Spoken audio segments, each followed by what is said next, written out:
If you are the top scoring Opta stat, so Opta is the statistics of, they get points for everything they do in the game. So if they've made a clearance, off the line, save, if they've made the most blocks per game, if they've made the most key passes per game. So it's literally an all-round score for every single player, and that's how the bonus point system works. So if you are the top scoring player of that whole game, doesn't matter if you're man of the match or not, officially by the FPL, it's literally down to your statistics on the pitch.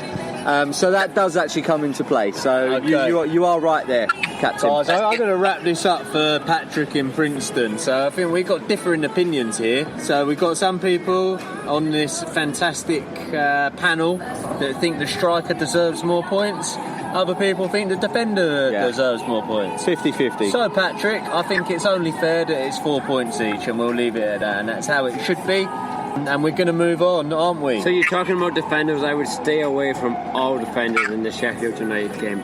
You guys both benefited from Lundstram this week. Sheffield United, Liverpool, first game of Gameweek 7.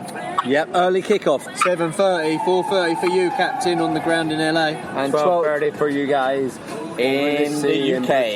Yep, Lundstram, do you guys both keep him in your team or on your bench? What do you do? Liverpool dangerous? I think, obviously, Liverpool... I think this could be a hard game, actually, for Liverpool, to be honest with you. Like, we're all waiting for Liverpool to split up. Not, like, literally we personally want Liverpool to lose, but they're on such a great run, 100% tally so far throughout the season. Yeah. When are they going to slip up, right?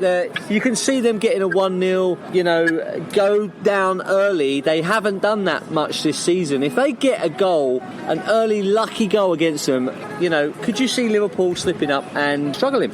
I cannot see that. I don't think Sheffield United are strong enough. They're not a bad team, but their defence is not good enough to keep out the 3 front players for Liverpool. It's the early kickoff. Yeah. Sometimes your players are a little bit cold. Liverpool have got a grit and a determination about them this year that they got so close to winning last year that I could see Liverpool go this whole season unbeaten. Yeah, the Invincibles. It pains me to say it, but I can't see Sheffield United getting a result. I think Liverpool are going to win that 3-0. Question for you. Players. Is Mane going to play? Yes, why would he not? Got a dead leg, 75% chance of playing. Mane will play. I think he will.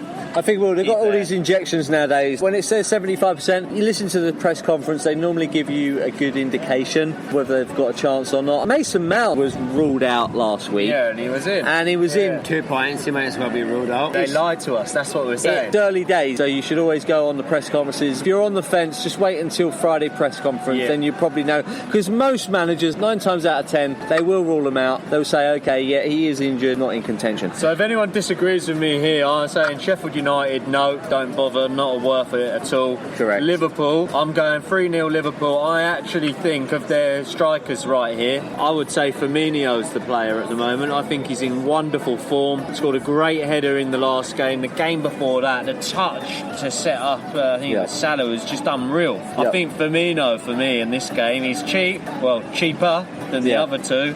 Yeah. So that's what I'd say. If anyone disagrees, jump in, boys. I have to agree with you there, Jimmy. I think Firmino is on fire. He does do consistent returns.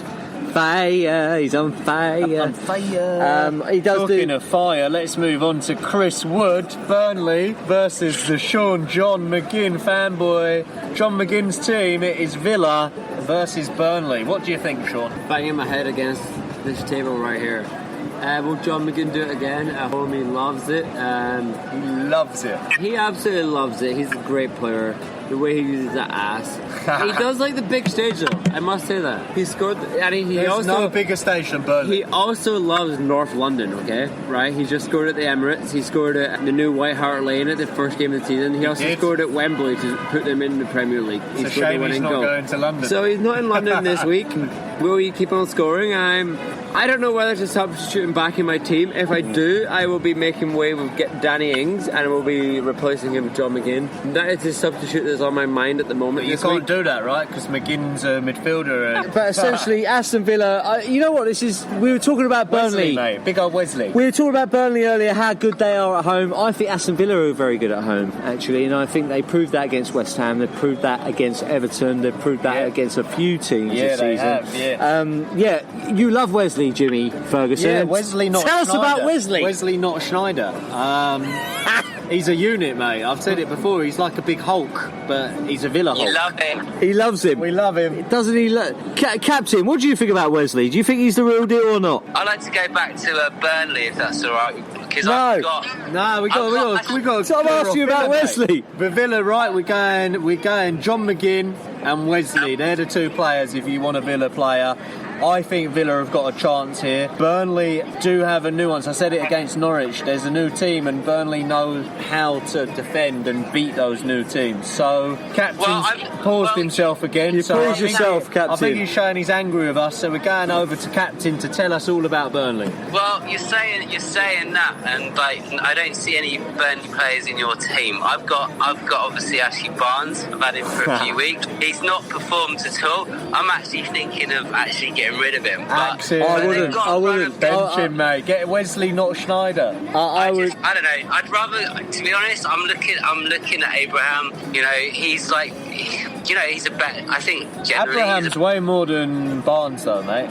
Yeah, exactly. So, as Sean was saying, I have to tweak. I've got 2 transfers this week, so Yeah, he saved one in his back pocket. Very wise. Should we move on to Bournemouth versus West Ham United? We should, but we need to finish that at Burnley. Anyone in Burnley? Barnes, Woods off 2 goals. All right, if you have to push the button, then I would say Ashley Barnes. I would still say Ashley Barnes. I'm going to stick by it because he was still. Okay. When you watch that game, he was still instrumental in everything that Burnley did. So, I think but he's you a big think player. Villa are going to win this game? I think it's going to be 2-2. 2-2. So there you go. You can choose Ashley Barnes or Wesley, not Schneider. Let it go. Stay away from defenders. You'll score some points. Yeah, exactly. McGinn or Greeley. Bournemouth versus Haller the Hammer. Haller the Hammer. You know what? John McGinn fanboy brought up a great point earlier, and it was actually something I did want to say today. Without Lanzini, West Ham are not the same. Even though not the same, winning 2-0 against United, and they're still not the same. Yeah, no, I'll explain why. Because even though we beat United, we probably the poorest first half performance we've had the whole season. We looked really bad in the first half. We weren't creating anything, and he was the gel that was bringing everyone together, especially Haller at the top. He wasn't getting much service, and it took a little bit of genius from Yarmolenko, a lovely run around the back of the defenders, great first touch and a great finish to beat De Gea. And if that didn't happen, and if we didn't go 1-0 up, we would have struggled. It would have been a hard second half. I feel we still would have won, to be fair, but because United was so bad. Yeah, but you touch on Yarmolenko there and you say a great run, a great first touch, a great finish. That's him doing absolutely everything right there. Yeah, when you right. look at him, he's cheap. He's only selected by 0.7% of the people out there. Yeah. His form is strong. That's a player where you differentiate yourself from others. You're not just following the crowd. Somewhere where no one else is getting in on, and you can get an edge if he performs well. Yeah. Do you think he'll perform to the same standard this week? As a West Ham fan, I don't see him as one of our strongest players. He's done well. On his day, he can snatch a goal or two. He's got a great left foot, right? But compared to the likes of Lanzini, Felipe Anderson, and Creswell, and Haller, I wouldn't say Creswell, but and Haller, I think they're the stronger FPL choices for West Ham United. I hope Yarmolenko keeps doing what he's doing and keeps having shots. But yeah, personally, I think it's going to be a tough game against Bournemouth. Thoughts on Bournemouth? I think it's going to be close. I mean, they're both teams are doing pretty well. The last game, obviously, they both wins. But I think it's gonna be 1-0. I think it's going to be a close game. And really do you personally keep Callum Wilson in your team? I know he got 7 points, I believe, last week. He is expensive though, 7.8 million, but he is a solid choice for over 10% of players. Do you keep him in your team? I've had him in my team since the beginning of this season. He's performing well. There'd be no reason why I would not have him in my team. Fair enough. Yeah, and to your point there, Captain, I'm actually thinking about without Lanzini in the team, Haller might not score as many goals. I honestly think he's the gel that brings the whole team together in centre midfield. I think without Lanzini, until he's back, he's probably out for 2 or 3 weeks. Until he's back, I think West Ham will score less goals without Lanzini. So that's my kind of summary for West Ham. So I'd say a narrow win for West Ham here, maybe 2-1 would be my thought. But still, West Ham doing well, up in the top 5 at the moment, I believe. We've got Stick on Ricky Wood. Yeah. Chelsea beat Brighton though. Moving over to Chelsea-Brighton, I think Chelsea will beat Brighton. I think They need to come back. Yeah, I they'll think they're bounce 13th back. in the table. Yeah, I can't Is that see. accurate? Yep. They've still 8 points. The table's very close and congested at the moment. Chelsea are a good team. They're an attacking. We've said it already. Sorry, 11th in the table. 11th in the table. Fact checker. So Chelsea, for me, Mason Mount, he's still brilliant, and Abraham's brilliant. And Abraham, for me, scores against the weak team. And is it wrong to call Brighton and Hove a weak team? I don't think so. I think away from home, don't forget Chelsea haven't won at home yet, and they are waiting for that victory at home. They were very unlucky, I think, against Liverpool. They should have got something out of us. Are we talking cricket score? Are we going 5-0 No, plus here? we are not. I am mounting Mount this week. I will probably mount, but I am not going cricket score. I'm going 3-1. Chelsea not great at keeping clean sheets. We get it back. I would not have any defenders in there. I think Mount will score 1 and get 1 assist, and that's good enough for my midfield this week. I think Chelsea, there are points there. There's points there for sure in this game. They will be hoping 3 points for themselves. Abraham and Mount for fantasy Premier League managers is like literally just a no-brainer. Captain Russ, what are you thinking, mate? I was going to say, Captain Russ made a great point about Abraham earlier. Go ahead, Russ. Well, I'm following that point. I think it's tough. I've got obviously Barnes in my team. I'm wanting to bring the Chelsea forward into the team. Do I get rid of Ashley Barnes to bring Abraham in or not? I would. I think he in the long run will be definitely beneficial for the team. I'm not sure about Ashley Barnes. I'm not sure about Burnley.